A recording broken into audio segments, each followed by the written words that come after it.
इस धारावाहिक के निर्माता ने प्रशंसा पत्रों के वीडियो रिकॉर्डिंग्स के माध्यम से कूस मुनिसामी वीरप्पन के जीवन को दर्शाने का प्रयास किया है। प्रतिभागियों, पीड़ितों, विशेषज्ञों, इतिहासकारों, मेजबानों आदि द्वारा व्यक्त किए गए विचार, टिप्पणियां, राय, बयान उनके व्यक्तिगत विचार हैं और किसी भी अदालत के फैसले किसी अन्य प्राधिकरण या जील अथवा ZEE5 द्वारा प्रमाणित नहीं है। जील अथवा ZEE5 इस श्रृंखला में व्यक्त किसी भी विचार, राय या बयान का समर्थन नहीं करता और सटीकता या तथ्यात्मकता का दावा नहीं करता। इस श्रृंखला का प्रसारण किसी भी व्यक्ति, स्थान, समुदाय, वर्ग, जाति, पंथ, विश्वास, धर्म, संप्रदाय, नस्ल, राजनीतिक नेता, राजनैतिक दल, कोई भी सरकारी अधिकारी की भावनाओं को चोट पहुंचाना नहीं है। इस श्रृंखला में अभिव्यक्त किसी भी विचार, दृष्टिकोण, टिप्पणी तथा उनसे संबंधित किसी भी बात के लिए जील अथवा ZEE5 किसी भी तरह से जिम्मेदार नहीं होंगे। इसमें पीड़ितों पर की गई हिंसा के ग्राफिक फुटेज और मौखिक विवरण शामिल है जो युवा या संवेदनशील दर्शकों के लिए अनुपयुक्त हो सकते हैं। श्रृंखला के निर्माण के दौरान किसी भी जानवर को नुकसान या बाल कलाकार के साथ कोई दुर्व्यवहार, उपेक्षा या शोषण नहीं हुआ है। विचार, बयान आदि स्वयं व्यक्तियों द्वारा व्यक्त किए गए हैं। जील अथवा ZEE5 किसी भी तरह से उनका समर्थन नहीं करता है।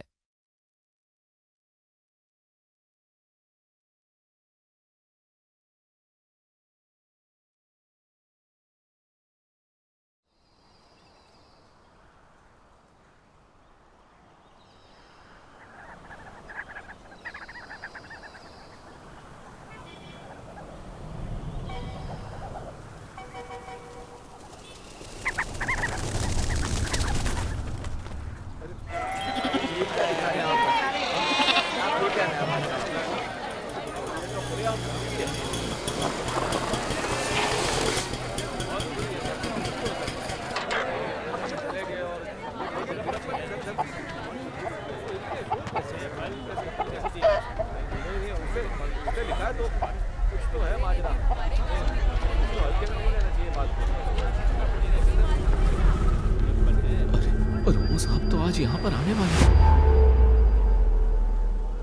सर, मैं कोलातूर मार्केट से मरी मुत्तू बोल रहा हूँ। हमने वो बैनर हटा दिया है और हम अगले स्पॉट पर जा रहे हैं। वहाँ पर ज्यादा लोग नहीं थे सर।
वीरप्पन द्वारा मेट्रो के पास किए गए लैंडमाइन विस्फोट में 22 लोगों की जान चली गई। इस घटना की जांच के लिए सभी वरिष्ठ अधिकारियों को वहां जाने का निर्देश दिया गया है। उनमें से 22 लोगों की जान चली गई। मुख्यमंत्री घायल अधिकारियों से मिलने मेट्टूर पहुंच गए। भारत के इतिहास में पहली बार पुलिस पर इतना बड़ा जानलेवा हमला।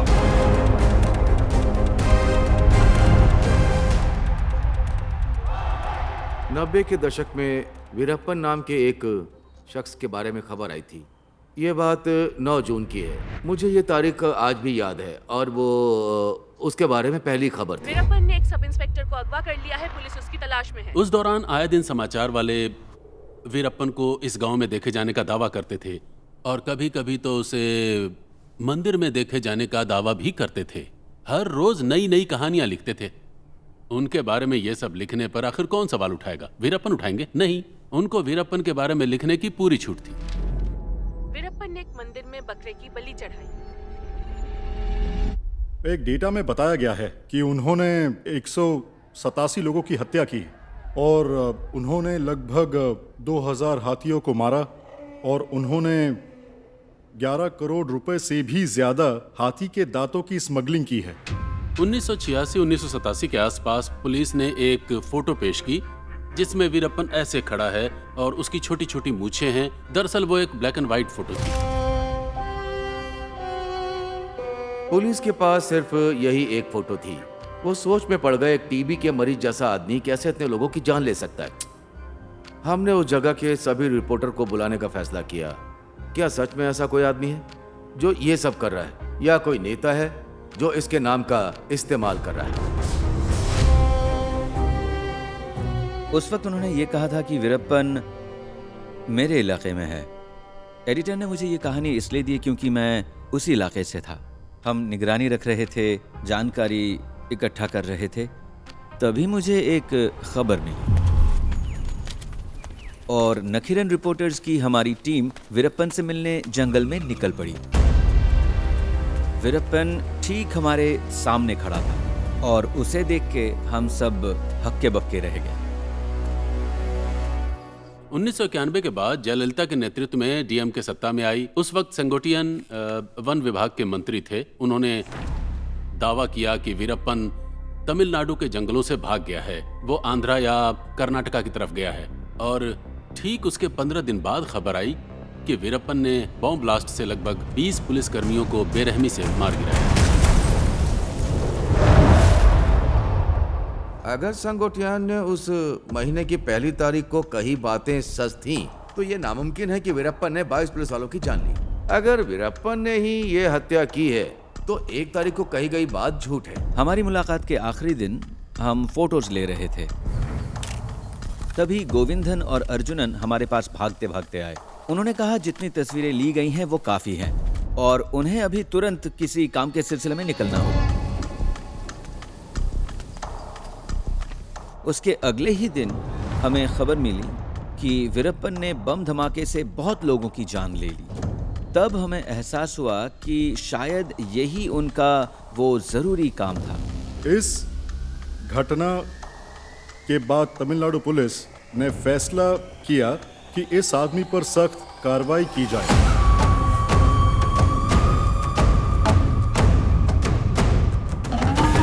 जब ये सब घटनाएं हो रही थीं तो उस वक्त वीरप्पन की पहली फोटो छपी थी उस वक्त के अखबार नकीरन में।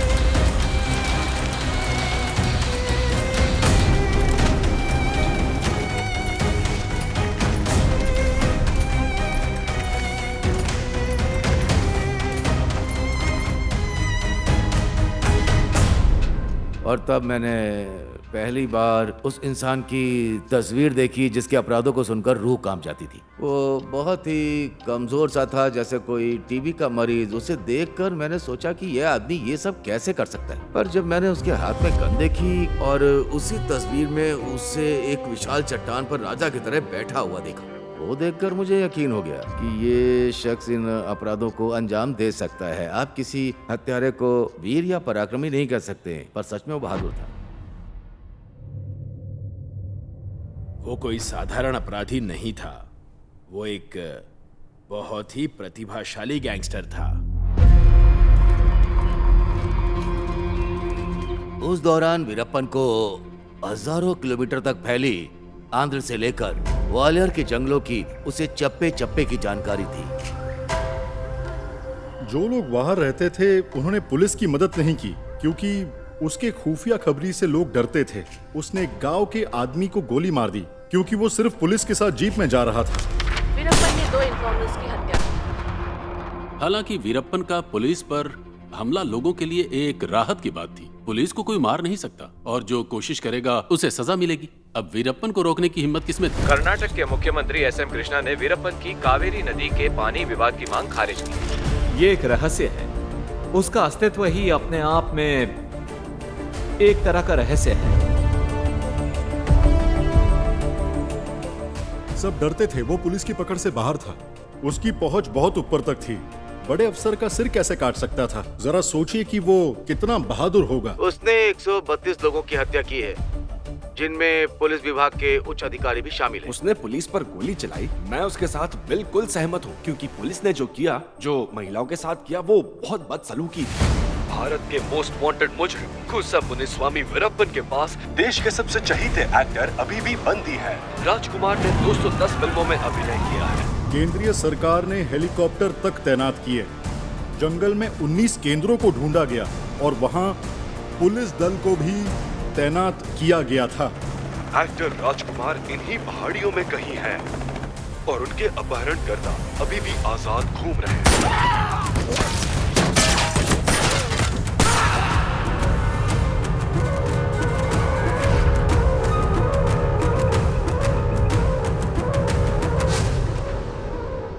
उसे हीरो नहीं कह सकते और ना ही रॉबिन हुड। वो एक क्रिमिनल है। वो एक श्रूड गैंगस्टर था, साथ में साहसी, निर्दयी और क्रूर भी। अगर आप मेरी माने तो उसे एक महान व्यक्ति या एक अच्छा नेता हम नहीं कह सकते हैं। He was a cheat। जब वीरप्पन की बात होती है तो वो पुलिस के द्वारा दिए गए विभिन्न प्रकार के बयान होते हैं, इसलिए हर कोई इंसान पुलिस के बयान के आधार पर वीरप्पन की कहानी सुनाता है। लेकिन आप लोगों को वीरप्पन का बयान भी सुनना चाहिए ना।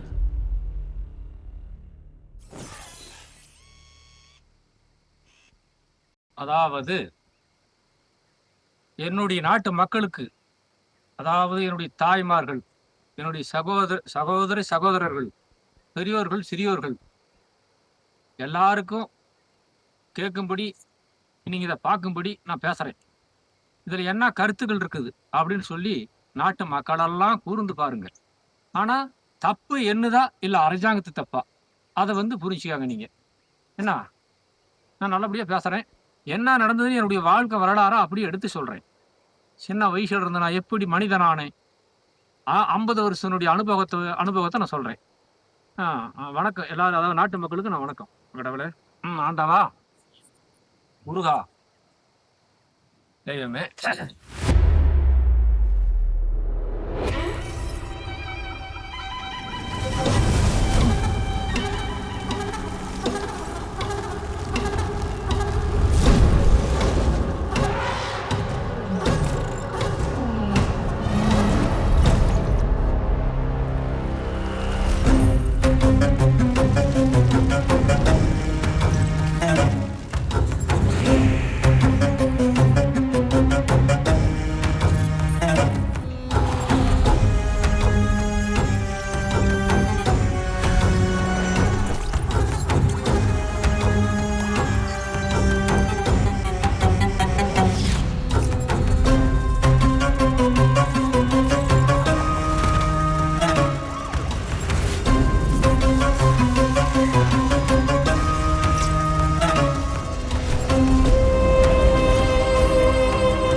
नमस्ते, मैं हूँ विद्या वीरप्पन और मेरे पिता का नाम है वीरप्पन।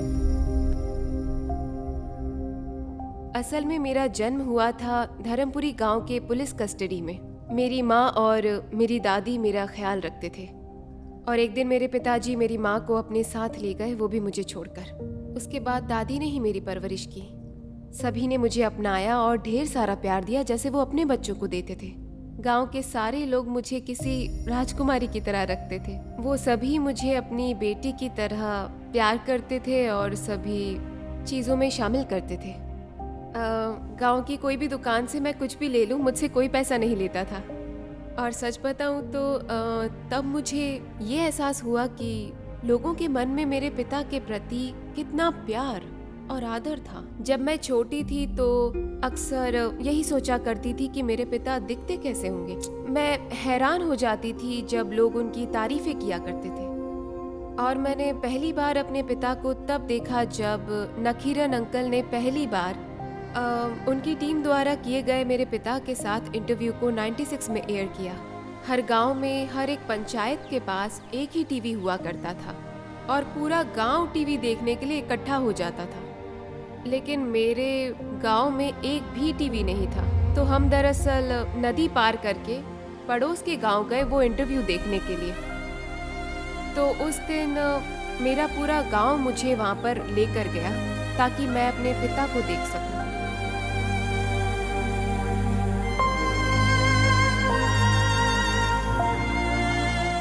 वो बड़ी शान से बैठे हुए थे, हाथ में गन लेकर, और कैमरा की तरफ देखकर बात कर रहे थे। मुझे ठीक से याद नहीं कि क्या बोला उन्होंने, पर इस तरह से पहली बार मैंने अपने पिता को देखा।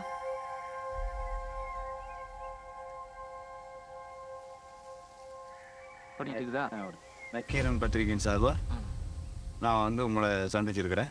நான் வந்து பொய் சொல்ல மாட்டேன். எப்பவுமே நான் என் பொய் பேசுறது கிடையாது. ஒரு எதிரியை ஒழிச்சுக்கிட்டதுக்கு மட்டும் பொய் பேசுவேன். என்ன அழிக்கிறதுக்கு பல்லாயிரக்கணக்கான பொய்யை பேசுவாங்க. அதுக்கு மேலே நான் எத்தனையோ நாடகம் போட்டு அவங்களை ஒழிச்சுக்கிட்டுவேன். இது என்னுடைய சிந்தையில் உண்டு. ஆனால் வந்து ஒரு உண்மையான ஒரு பொது மனுஷனுக்கு என் உயிரியே கொடுத்து காப்பாற்றுவேன். இது ரெண்டும் என்கிட்ட உண்டு. இது என்றைக்குமே என்னுடைய நெஞ்சில் குடிக்கொண்டு இருக்கும். உண்மையான வார்த்தை இப்போ நான் சொல்கிறது. இதில் ஒன்றும் பொய் கிடையாது. அரசியல்வாதி மாதிரி மேடையில் ஏறி உன்னை காப்பாற்றினேன், உங்களுக்கு அதை பண்ணுறேன் இதை பண்ணுறேன்னு சொல்லிவிட்டு நாடகம் போட்டுவிட்டு கடைசியில் ஆட்சிக்கு வந்த உடனே அவங்க சம்பாதிக்கிறதுக்கு போயிடுவாங்க. அப்புறம் அவங்களுடைய குடும்பம் அவங்க தான் சம்பாதிக்கணுங்கிறதுக்கு போயிடுவாங்க. ஆனால் வந்து மக்களுக்கு எதுவும் செய்ய மாட்டாங்க. அப்படி வீரப்பன் நான் அல்ல. சொன்னத்தை காப்பாற்றக்கூடிய வீரப்பன் நான். ஏன்னா வீரத்தையை காப்பாற்றுவேன். அது வீரத்தையும் நல்ல நாட்டில் இந்த பூமியிலேயே வீரத்தையை விதைக்குவேன். வேறுபட்டால் நான் கோலை கிடையாது. அதாவது இப்போ எல்லாமே நான் எடுத்து சொல்கிறேன், நல்ல விவரமாக கேளுங்க.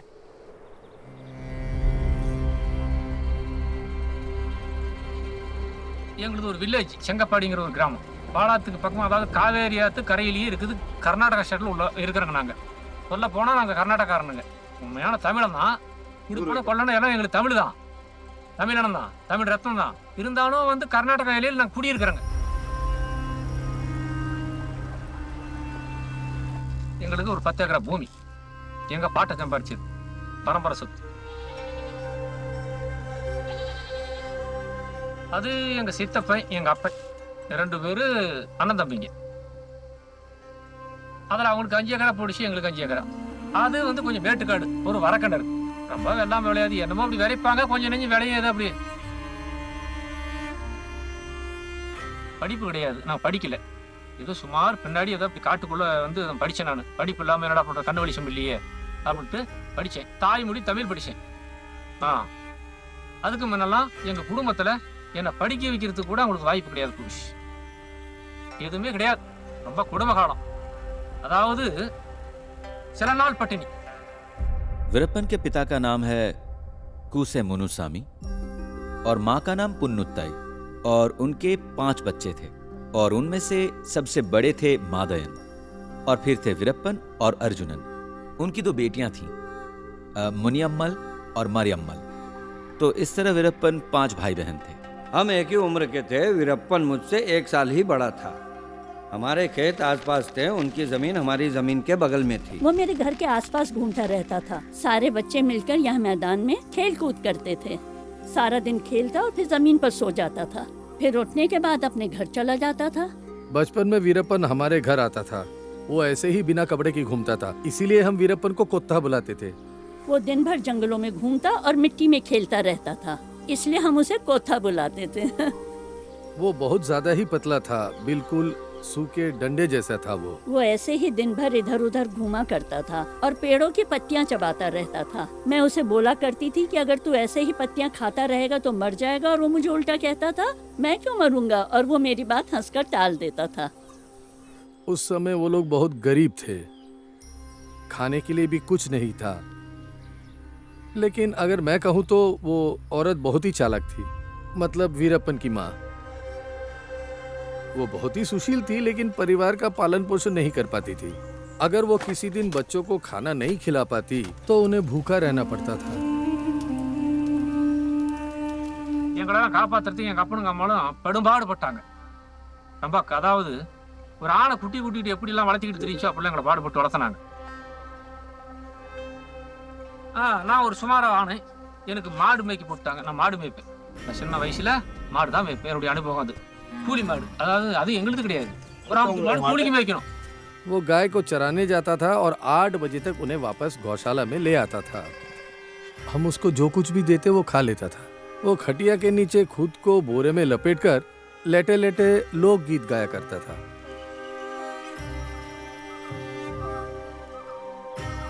மாடு காட்டுக்குள்ள மேசன்ல காட்டினுடைய அனுபவம் பூரா எனக்கு தெரியும்.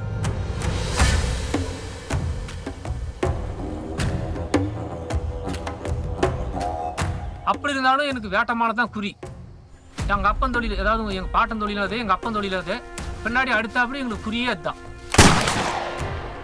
அது வழியே தான் எங்களுக்கு ஆசை, வேட்டையாடணும் வேட்டையாடணும் வேட்டைப்படணும் அப்படின்ட்டு. அப்பனே எங்களை கூட கூட்டிட்டு போவோம் கையாளா வேட்டைக்கு.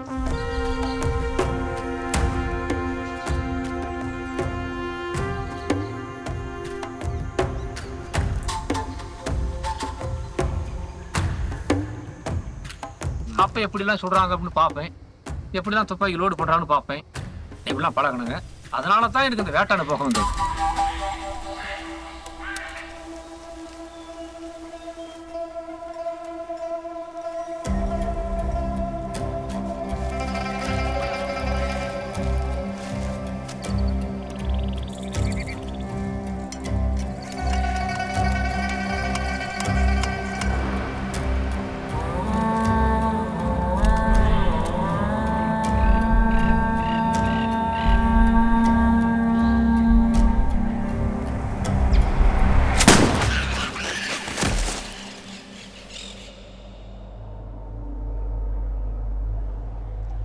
जो आदिवासी इन जंगलों में रहते थे उनकी रोजी रोटी पूरी तरह से पहाड़ियों पर निर्भर थी। वो इन जंगलों में घूमते थे, लकड़ियां इकट्ठा करते थे।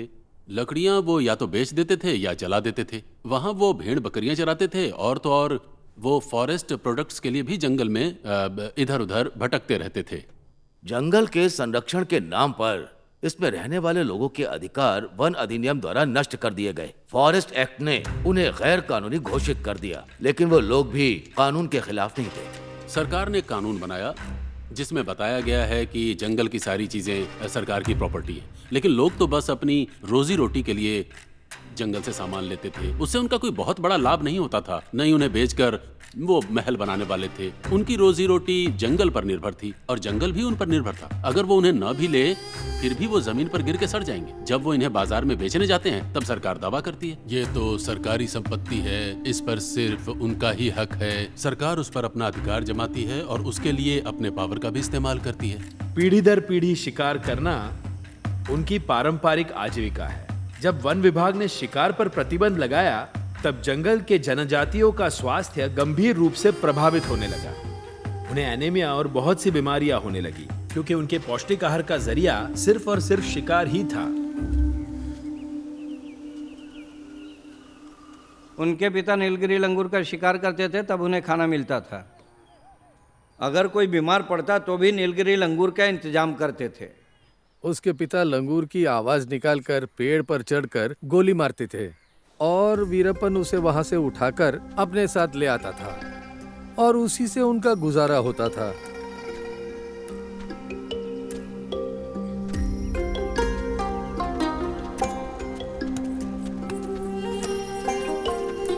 எதுக்காக வேட்டையாடணும்? வேட்டையிலையும் பயங்கர ஆர்வம். எங்க குடும்பமும் படைக்கிறதுக்கு எங்களுக்கு வழி இல்லை. நான் அதாவது சொல்ல போனா என்னுடைய பண்ணி அதாவது வன்னியும் படையாச்சின்னு தான் என்ன சொல்லணும். ஆனா நாங்க ஒரு வேட பறவைத்தான், காட்டு வேட பறவைத்தான் என்னாங்க. ஏன்னா எங்க அந்த நிலைமை ஆகி போச்சு எங்களுக்கு. அதாவது எந்த அரசாங்கம் வந்து உதவி செய்யுது, எந்த அரசியல்வாதி உதவி செய்யறான், யார் உதவி செய்யறா, எதுவுமே கிடையாது. சரிட்டு இப்படியே இருந்துங்க. இப்படியே இருந்து கொஞ்சம் விடத்தரமான கொஞ்சம் பெருசான பின்னாடி துப்பாக்கி எடுத்து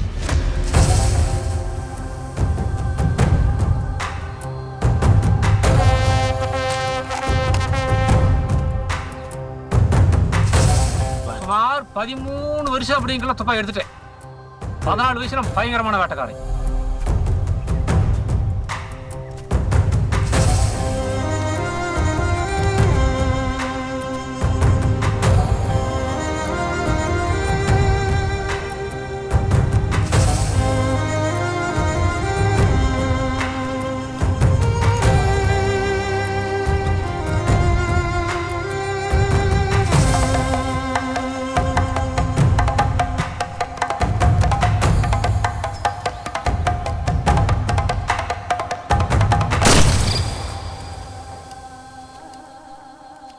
चाहे शिकार जितना भी दूर हो, उसका निशाना कभी नहीं चूकता था। दूसरे शिकारियों का निशाना चूक सकता है, पर उसका कभी नहीं। எல்லாத்தோட நல்லா நான் சுடுவேன். என்னை பற்றி எல்லாருமே என்னதான் வந்து இந்த வேட்டையை பொறுத்த வரைக்கும் எனக்கு மேலே இட முடியாது. வீட்டில் அந்த அளவுக்கு நான் சுட்டு பழகினேன். என்னுடைய ஆர்வம் அது. ஒருத்தருடைய ஆர்வம் சினிமாவில் நடிக்கிறாங்கன்னா அவளுக்கு சின்ன வயசுலேருந்து அந்த ஆர்வம். அதாவது வண்டியில் வந்து டிரைவராக போகிறான்னா அவளுக்கு சின்ன வயசுலேருந்து அந்த ஆர்வம். படிப்பில் முன்னேறான்னா அவனுக்கு அந்த ஆர்வம். எனக்கு இந்த ஆர்வம் கடவுள் கொடுத்துருச்சு. என்ன செய்யட்டும். वो शिकार करने में माहिर था। ऐसा कभी भी नहीं हुआ कि उसका निशाना चूका हो। बचपन में वो मेरे पिता के साथ शिकार पे जाता था। मेरे पिता और वीरप्पन जंगल में हिरन का शिकार करते थे, मतलब अपने दल के साथ शिकार करने जाते थे। पहले हर दूसरा आदमी शिकार करने जाता था, अब तो शिकार करने पर केस हो जाता है। நான் தான் வேட்டையாடுறேன்னு சொல்லி என்ன தப்பா சொல்லலாம். சில ஜட்ஜிங்களே வர்றாங்க நீதிமன்றத்தில் உட்காந்து நீதிமன்றத்தில் உட்காந்து தப்புக்கு தண்டனை கொடுக்குறான் பாரு நீதிபதி, அவனே கார் எடுத்துட்டு வரான். நானே கண்ணால பார்த்தேன். இது நாட்டு மக்களுக்கும் தெரியும். ஏன்னா துப்பாக்கியோட லைசன்ஸ் துப்பாக்கி தான் அதெல்லாம் எடுத்துட்டு வர்றான். அங்கே அந்த ரேஞ்சரும் கூட வரான். அந்த ரேஞ்சும் கூட வரான். டிஎப்பா வரைக்கும் வர்றான். ஏன்னா பெட்டியாக விசிக்கி பிராந்தி எல்லாம் வாங்கிட்டு வராங்க. லைட் விடுறாங்க. 4-3 மான் அடிக்கிறாங்க. புள்ளி மான கடமான அடிக்கிறாங்க. சாப்பிட்றாங்க, மஜா பண்ணுறாங்க, வீட்டுக்கு எடுத்துகிட்டு போகிறாங்க. அவங்கெல்லாம் ஆஃபீஸர், அவங்க செய்கிற தப்பு கிடையாது. ஏன்னா தப்பு இல்லை. ஐயோ அவர் ஜட்ஜி, அவர் செஞ்சாது தப்பு இல்லை. ஆனால் நம்ம மாதிரி வீரக்கு முன்னாடி ஒரு பைத்தியக்காரன் ஏதாவது வயிற்றுக்கு இல்லாமல் ஏதாவது சாப்பிட்றதுக்காக அடிச்சு சாப்பிட்டா அது பெரிய தப்பு உலகத்தில். அதெல்லாம் அப்படி அடிக்கூடாது. அதில் பாவம் வரும். ஆனால் அவங்க அடிச்சா பாவம் வராது. அதை எப்படி இருக்கட்டும். किसी को भी जंगल में जाने से पहले वन अधिकारियों से परमिशन लेनी पड़ती है। जैसा कि आप जानते हैं, जंगल में घुसना सेक्शन 7 फॉरेस्ट एक्ट के तहत अपराध है। अगर आप जंगल में बिना परमिशन के घुसते हैं तो उसे इस एक्ट के तहत ऑफेंस माना जाता है। ये लोगों के लिए था, लेकिन वन अधिकारियों के लिए नहीं था। ये तब तक चल रहा था जब तक लोगों को पता चला कि वीरप्पन जंगलों में रहता है। उस क्षेत्र में रहने वाले कई प्रभावशाली लोग भी अपने शौक के लिए शिकार किया करते थे और फॉरेस्ट डिपार्टमेंट के अधिकारी भी उन्हें ऐसा करने से नहीं रोकते थे। इस समय उनका नाम लेना मेरे लिए उचित नहीं होगा, पर उन गांव में रहने वाले कई प्रभावशाली व्यक्ति भी फॉरेस्ट डिपार्टमेंट की मदद से अक्सर शिकार किया करते थे। உலகம் அப்படி போகுது. அதனால தான் இதெல்லாம் நான் விளக்கமாக சொல்கிறேன். வந்து இப்படி ஜீவனம் பண்ணிக்கிட்டு இருந்தாங்க. மேல் கூட்டு அப்படியே இருக்குங்களே. இந்த சேவிக்கு மட்டும் வந்தார் குரு. எனக்கு குரு அவர் தான் ஃபர்ஸ்ட் ஆன வேட்டைக்காரன் அந்த பகுதியில். இந்த ஏரியாவுக்கு கம்ப்ளீட். वीरप्पन एक साधारण आदमी था। सेवी गुंदर पहले से ही अपराधी था। वह हाथी के दांतों की तस्करी और उसका व्यापार करता था। அவர் ஒரு வகையில் எனக்கு மாமாவுது. இப்படி நான் காட்டில் போயிட்டு இருக்கல, அவரு வந்தார். அப்புறம் சந்திச்சு பேசினாங்க. நானும் வரேன், எங்க மாமா ஆனடிக்கு வந்தியா அப்படின்னு. ஆமா மச்சான் அப்படின்னாரு. அவர் யாரு வேணும், சின்ன பையனை கூட மச்சான் தான் சொல்லுவார். ரொம்ப மரியாதையை கூப்பிடுவார். சரி, நான் எனக்கு ஒரு ஆர்வம். எப்படி மாமா ஆனடிக்கிறது பார்க்கலாம், எனக்கு ஆசையா இருக்குது, நானும் கூட வர்றேன் அப்படின்னு. பார்க்கலாம் விட்டு கூட்டி போறாரு.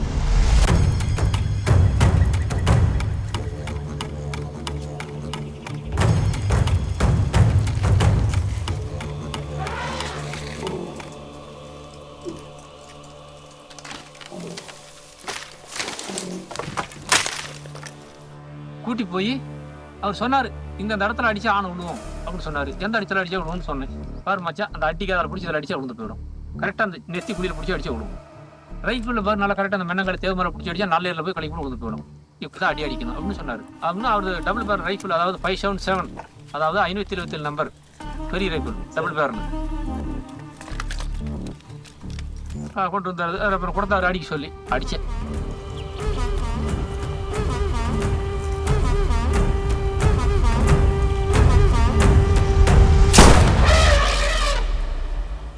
ஆமா, சங்கப்பாடி பக்கத்துல ராமதாடிங்கிற காட்டுல.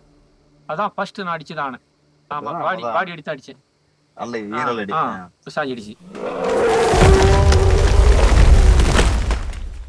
शुरुआत में उसे हाथी के दांतों की तस्करी के बारे में कोई जानकारी नहीं थी।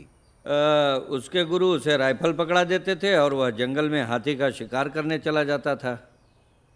और इस तरह वीरप्पन की वजह से सेवी गुंदर मालामाल हो गया।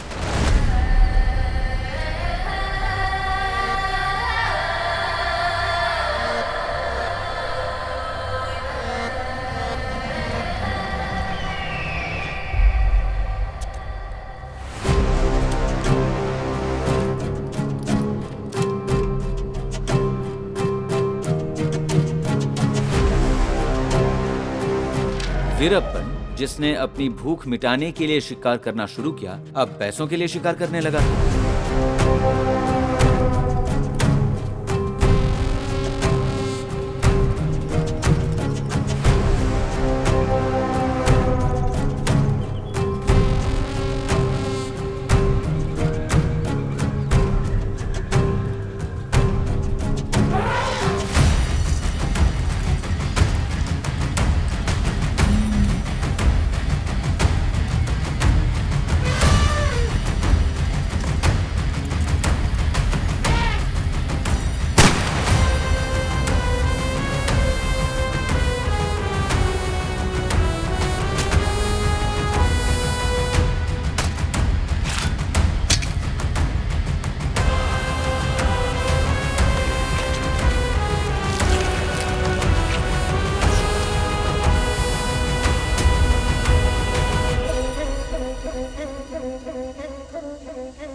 सेंगप्पाड़ी गांव से वो जंगल लगभग 80-85 किलोमीटर अंदर था। हाथियों का शिकार करके वो पैदल ही चले जाते थे। 500 और 1000 उस वक्त बहुत बड़ी रकम थी। जिस तरह गाय को खुर पहनाते हैं उसी तरह वह रस्सी को मोड़ता था, उसे 1.5 फीट जितना काट लेता था और उसे अपनी पीठ पर लाद कर हाथी के दांतों को ले जाया करता था। ऐसा हमने पहली बार तब देखा जब वीरप्पन ने किया। वह हाथी के दांतों को बोरे में बांधकर बस से केरला ले जाया करता था।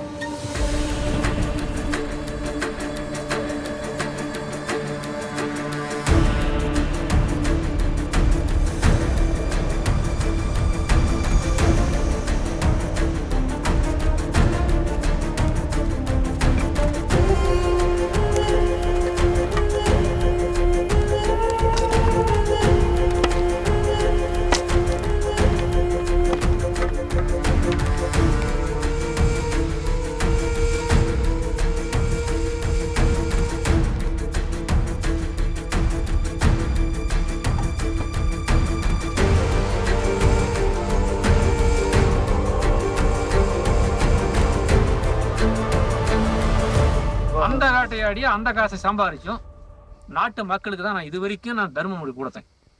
அதிகம் ஏதோ எங்களுக்கு சாப்பிட்றதுக்கு ஓரளவுக்கு வச்சுக்கோங்க, மீதி பூரா ஜனங்களுக்கு தான் கொடுப்பேன். ஆனா என்னாட்ட எவ்வளோ பேர் ஆமா பேரு தான் வீரப்பனுதை தவிர ஆணையிடுறான்னு சொல்லி, ஆனா பல லட்சக்கணக்கான பேர் ஆணை வேட்டைக்காரர். எல்லாரும் என் பேரை சொல்லி பொழைச்சாங்க, இட்டாங்க, போனாங்க, வந்தாங்க. என்ன பேர் மட்டும் என்னது. वो हाथियों को मारकर उसे उनसे जो चाहिए वो निकाल लेता था और उसे भवानी लाकर तस्करों को सौंप देता था। इस व्यापार में बहुत सारे दल थे जो उसे आगे ले जाते थे। वहाँ सिर्फ वो अकेला नहीं था जो शिकार करता था, वहाँ और भी अवैध शिकारी थे। அரசியல்வாதிகள் அவங்க அடிக்கலாம் ஆளு வச்சு அடிச்சாங்க, ரைஃபிள் வாங்கி கொடுத்துக்கிட்டு. ஆமா பேர் மட்டும் வீரப்பன் பேரு இப்படியெல்லாம் இருந்தது. அப்புறம் எவ்வளோ வேட்டையாடினா ஃபாரஸ்ட்காரனுங்களுக்கு ரஞ்சம் கொடுத்தேன், அதிகாரிகளுக்கு ஆஃபீஸர்களுக்கு போலீஸ் டிபார்ட்மெண்ட்டுக்கு ரஞ்சம் கொடுத்தேன். எல்லாமே இப்படிலாம் நடந்துக்கிட்டு வந்துட்டு இருந்தது. ஆனால் நான் நேரடியாக அவங்க கிட்ட போய் கலந்து பேச மாட்டேன். எங்கள் அண்ணன் பார்த்துக்குவாங்க, அதாவது டிபார்ட்மெண்ட்டும் எங்கள் அண்ணன் பார்த்துக்குவோம். அவங்கள சரி கட்டுறதுக்கு காசு வாங்கிட்டு போயிடுவாங்க.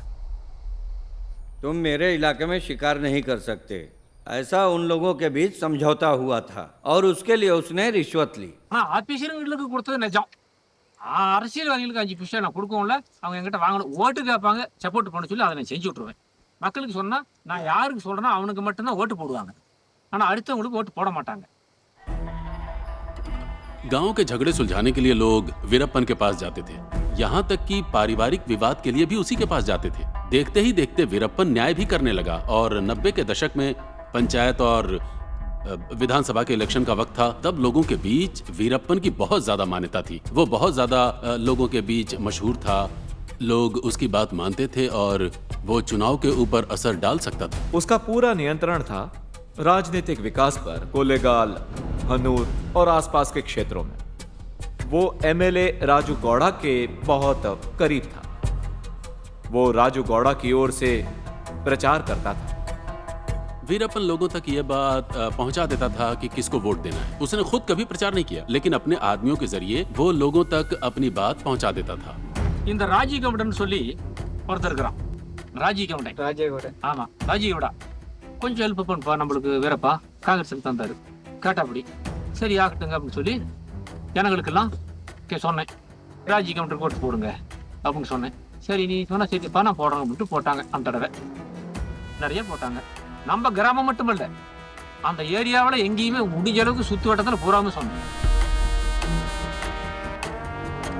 அந்த தடவை அவர் தான் செஞ்சாரு.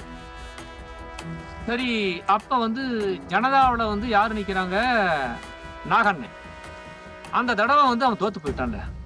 அப்ப அவன் அப்ப இருந்த ஏமால ரொம்ப அவனுக்கு வயிற்றுச்சல் வந்துடுச்சு. இன்னும் இருக்கப்பட்ட அரசியல்வாதிகள்லாம் போய் சொன்னாங்க, நிறைய லீடர்ஸுங்கெல்லாம் போய் வீரப்பன் தான் இந்த வேலையை செஞ்சுட்டான், இந்த மக்களுக்கெல்லாம் தஸ்தரி போட்டான், இல்லைன்னா ராஜ்யம் கொண்டு செவிக்க முடியாது, அவன் பண்ணன வேலை தான் அப்படின்னு நம்ம மேல கொஞ்சம் வரத்த அவங்களுக்கு. இதுல எங்களுக்கு உள்ளூர்ல கொஞ்சம் தகராறு வந்துருது. உள்ளூர்ல அதாவது அவங்களும் எங்க ஜாதிக்கார பசங்க தான். அவனுங்க நாகண்ணன் கோஷ்டியில் இருந்தாங்க. झगड़े का असली मुद्दा तो तस्करों के बीच का मुकाबला था। जब वो शिकार कर रहे थे, मेरे चाचा मधयन और थंगावेल ने कुछ लोगों को काम पर रखा हाथियों का शिकार करने के लिए, उनके दांतों के लिए। அவன் ஆனை வேட்டை ஆடுவேன், சிக்கேரி ஆடுவேன், நானும் ஆனை வேட்டை சிக்கேரி எல்லாம் ஆடுவாங்க, விவசாயமும் பண்ணுவாங்க, இப்படிலாம் அவங்க செய்வாங்க. ஆனா எங்க கிட்ட அவங்க வரமாட்டான், பயம் அவங்களுக்கு சுட்டுப்படும் தெரியும். वीरबन के भाई मधयन ने हमें शिकार करते हुए पकड़ लिया और वो हमें रोकना चाहता था। पुलिस भी उनके साथ थी, तो उन्होंने मिलके मेरे चाचा को फंसा दिया।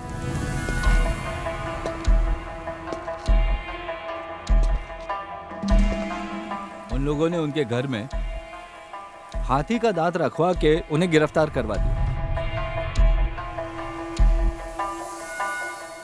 जब वीरप्पन जंगल में शिकार और तस्करी कर रहा था, उसने बड़े बड़े लोगों को अपनी तरफ कर लिया था। उन दिनों यहाँ कांग्रेस पार्टी सत्ता में थी और इसी वजह से एमएलए राजू गौड़ा भी उन्हीं के सपोर्ट में था, तो सब कुछ वीरप्पन के फेवर में था। அப்ப இருந்தே இவங்களுக்கு என் மேல பகை வந்துருச்சு. இந்த வீரப்பனை ஒழிச்சுக்கிட்டு போடணும். एक तो हाथी का शिकार और उसमें फिर राजनीति, उससे दुश्मनी और बढ़ गई। அவங்க அந்த கட்சியில இருந்தனால எப்படியாவது இவனை சுட்டு போடணும் அப்படின்னு சொல்லி அவனுக்கு ஒரு வைத்தறிச்சல். அதுக்கு முன்னாடி தான் என்ன சுடுறதுக்கு ரெடி பண்ணாங்க அவங்க.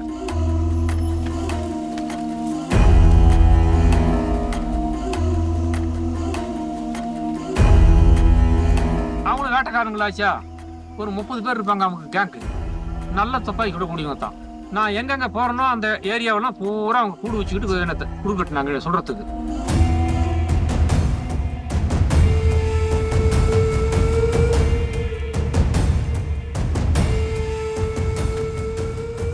நானும் ரொம்ப நாள் ஒளிஞ்சு பார்த்தேன்.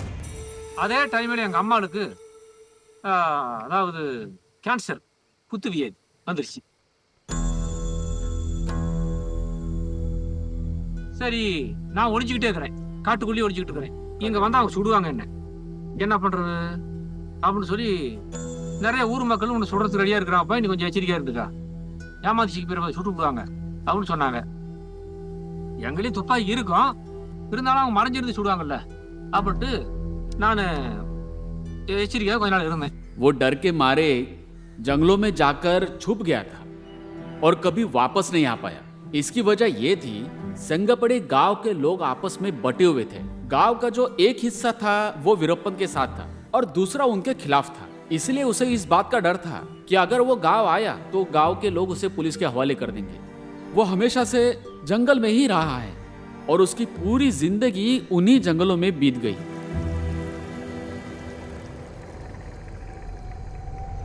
ஒரு நாள் ஆள் விட்டு இருந்துச்சு வர சொல்லி, பாப்பா போய் வந்து எங்க தம்பி அதாவது மகனை வீரப்பனை வர சொல்லு, என்னை வந்து பார்க்கட்டும் அப்படின்னு சொல்லிருந்துச்சு. ஆனா ரொம்ப அன்பா வளர்த்தான் எங்க அம்மா. वो अपनी माँ से बहुत प्यार करता था, अपने पिता से भी ज्यादा अपनी माँ से जुड़ा हुआ था और उसी तरह उसकी माँ भी उसे बहुत प्यार करती थी।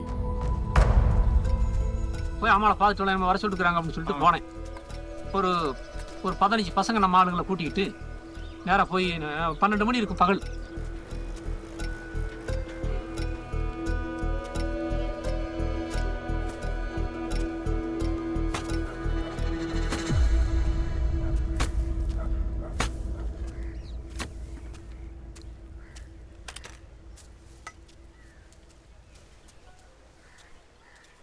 போய் பார்த்தா அம்மா என்னை பார்த்துட்டு அழுதுச்சு.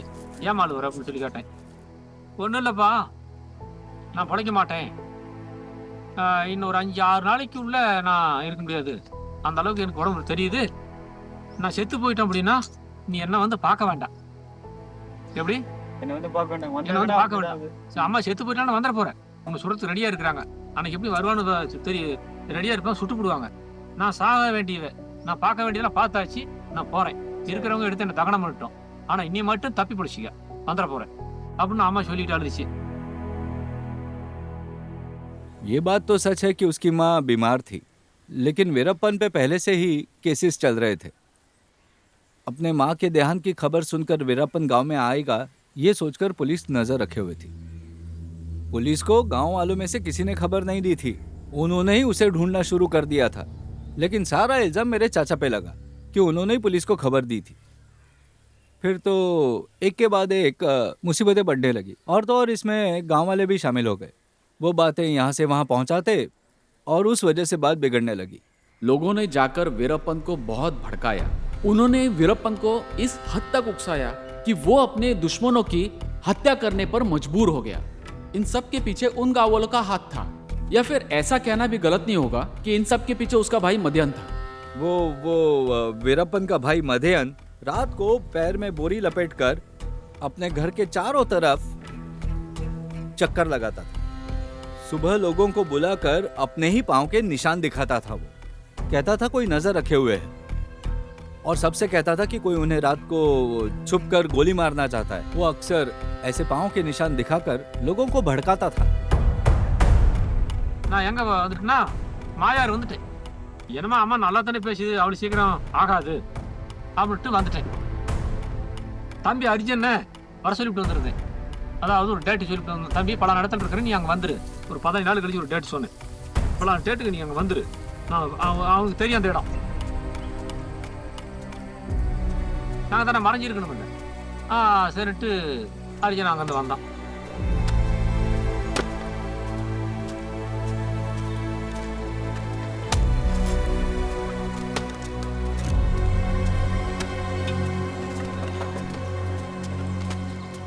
அப்புறம் வந்து என்னடா அம்மா எப்படா இருக்குது அப்படின்னு, அம்மா செத்து போச்சுன்னா நீ வந்து 5 நாள் ஆச்சு, செத்து போச்சு, தகனம் பண்ணியாச்சு அப்படின்னா. वीरप्पन अपनी माँ का अंतिम संस्कार करने नहीं आ पाया क्योंकि यहाँ उसे लोग मारना चाहते थे, सब उसके पीछे पड़े थे। वीरप्पन को कोई भी मारना नहीं चाहता था, मकसद पुलिस को सूचना देना था, और कोई उसे उसकी माँ के अंतिम संस्कार के दिन गिरफ्तार नहीं करवाना चाहता था। चाहे जो भी हो, वो उसकी माँ थी तो उसे आना ही था ना। पुलिस भी उसे गिरफ्तार ही करना चाहती थी। அப்பதான் எனக்கு ரொம்ப வெறிகளையும் போயிடுச்சு.